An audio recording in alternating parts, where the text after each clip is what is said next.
find myself in some cases almost feeling like a Herbert Hoover apologist because at the end of the day, Hoover does more for the economy from a federal government standpoint than any president had ever done in any economic crisis.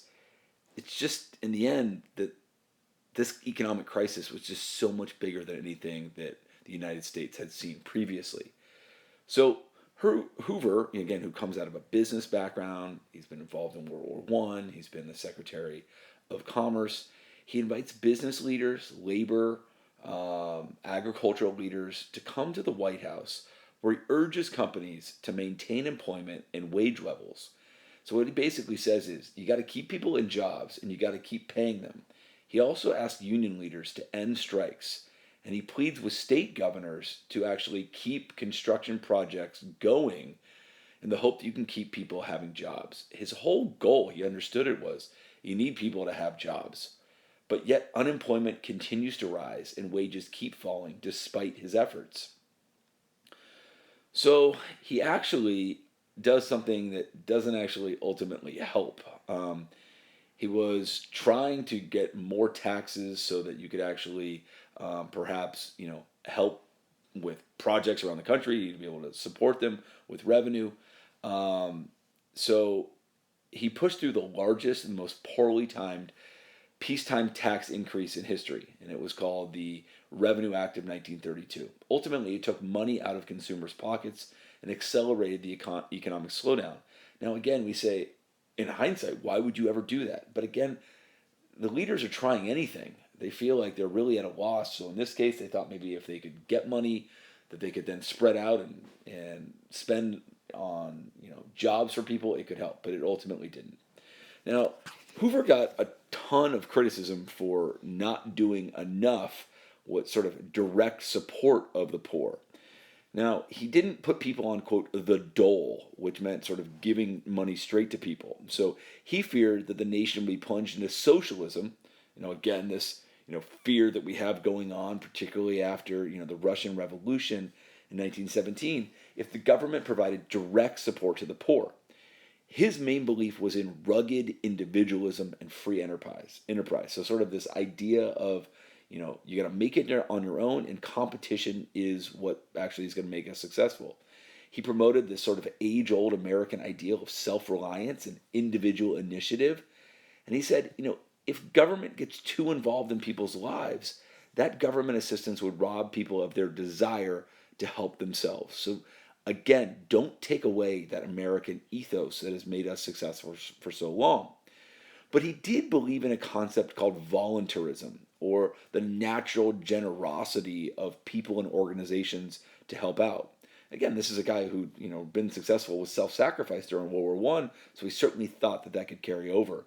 And he thought that the natural generosity of the people, religious organizations, charitable organizations would ultimately be sufficient to helping out this crisis.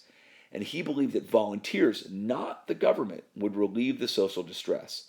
But in the end, these local, state, and municipal relief agencies were completely overwhelmed by the magnitude of the crisis, as were church and charitable organizations. So it's hard to know if his plan would have ever worked. It's just, again, that the calamity was so much bigger than he had anticipated. Now, he did take significant federal action as compared to what had not been done in the past. He created something called the Reconstruction Finance Corporation. And the RFC was created to make emergency loans to banks, life insurance corporations, and railroads. Now, ultimately, what the goal here was is that if they invested in sort of this, upper tier of corporations, they would be able to then make loans to companies that could then hire people. So in essence, it would trickle down. Now, part of the problem was that a lot of that money never actually made it to where it was supposed to go, and so it could never trickle down. And in fact, many people called it a breadline for business. Breadline means where people go when they don't have food. So again, businesses got fed, but the unemployed actually stayed hungry. Now, there were a group of unemployed veterans of World War One who were called the Bonus Expeditionary Force. And in fact, our troops in World War One were called the AEF, or the American Expeditionary Force. So these bonus marchers, as they were known, were veterans of the war who wanted to get a cash bonus that was not due to them until the mid 1940s. They wanted it early. Okay, so there's 4 million vets who are like, we want our bonuses now. What's the good of having it in a decade and a half when we're starving and homeless right now? So the House of Representatives actually passes the early bonus bill. Like, yeah, we know you're supposed to give it to you later, but we'll give it to you now. The Senate votes it down because they're like, the only way we could ever come up with this bonus is a tax increase, and that won't work. So many of these disappointed veterans actually go to DC to lobby for it, and then when they don't get it, they go home. Okay, and they're like, listen, that sucked, but we're out. But some stay behind in DC in Hoovervilles. And now again, these Hoovervilles were really shanty towns. Oftentimes, they'd seem like temporary housing, made up of, corrugated iron and wood and scraps. And people ended up staying there for pretty long. But this particular Hooverville was right outside D.C. in a place called Anacostia Flats. Now, Hoover tried to get them to leave, and he basically said to law enforcement, you got to get people out of government buildings. And there's some conflict that goes on. A policeman panics and kills 2 veterans. Now, again, this almost feels in some ways like the Boston Massacre. Again, somebody got panicked and something bad happened. Now, then the Secretary of War says, you know what, we're going to send about 700 soldiers to get rid of the last of these bonus marchers. They've been here. We don't want them around. And ultimately, they burn this Hooverville in Anacostia Flats. Now, at the end, is burning the Hooverville the worst thing? Well, it's bad. I mean, it's certainly, people are injured in the process. But it's the optics of it all. It's that the news coverage makes people, looking at Hoover saying, well, first of all, your government didn't deliver on this, this early bonus for people that had served the country. And now look at you. Look how heartless you are. You're burning these people out of there. Now, ultimately, the veterans did get their bonuses early in 1936, about 10 years early. But when it counted in that last year of Hoover's presidency in 1932, they didn't get it. And again, these are the events that are going on as Hoover is going to run against FDR in 1932. Again, Hoover has not solved the problem. Could he have solved the problem? Hard to say. Did he take action to do so? Yeah, he did. Was it enough? Absolutely not. So FDR is actually going to be untraditional in many ways, and he's going to actually come to the Democratic National Convention in Chicago. He's going to fly to accept that nomination in person. You say, what's the big deal about that? Well, again, it's just stuff that FDR does. It seems that he's very active and that he really wants to solve the problems. Again, the irony, of course, is that he was in a wheelchair from having polio, some decades earlier. Now, when FDR talked about a New Deal, it was actually quite vague. A New Deal didn't really mean anything. It was just like, I'm going to really do stuff. And instead, he wanted to make people think that, this foolish tradition of like not doing anything needs to go by the wayside. That we're actually going to be an active administration. We're going to be competent. We're going to be courageous. Hoover looked at him and said, you know what? Your proposals are going to destroy the very foundation of the American system. You're going to make the government too big and too involved, and it's going to take away from, again, free enterprise and self-reliance. But in the end, Herbert Hoover is going to lose and FDR is going to win, okay? And FDR is going to come into office with something called the first 100 days. Presidents really hadn't had this before, but he's got this major sense of urgency, and he's going to effectively ask Congress for broad executive powers to wage a war against this financial emergency as if it were, in fact, a real war. And so he's basically saying, you know what? In a time of war, you guys would give me extraordinary powers. I need that from you right now. So he really had 4 parts to what he was doing these first 100 days. 1, he felt like he had to revive the industrial economy. 2, he had to find a way to relieve the widespread human misery. 3, what are we going to do about the farmers? They've had a hard time the whole 1920s, okay? And then lastly, he wanted to reform those aspects of the capitalist system that had helped cause the Depression. So he's got some very immediate concerns, and then he's got some sort of longer-term concerns overall. But the main thing we think about FDR was action. He admitted that he didn't always know what he was doing, but he made it very clear he was doing something. He was trying to get it moving. So the 3-pronged remedy that FDR and his advisors agreed upon was, first, we got to deal with the banking crisis We got to make sure that there's short-term emergency relief for the jobless. So we got to basically create confidence in the banking system, and we got to figure out a way to get those people that are out of a job some sort of job. Okay. Next, we got to figure out how to negotiate between management and unions. We know that's important to the economy.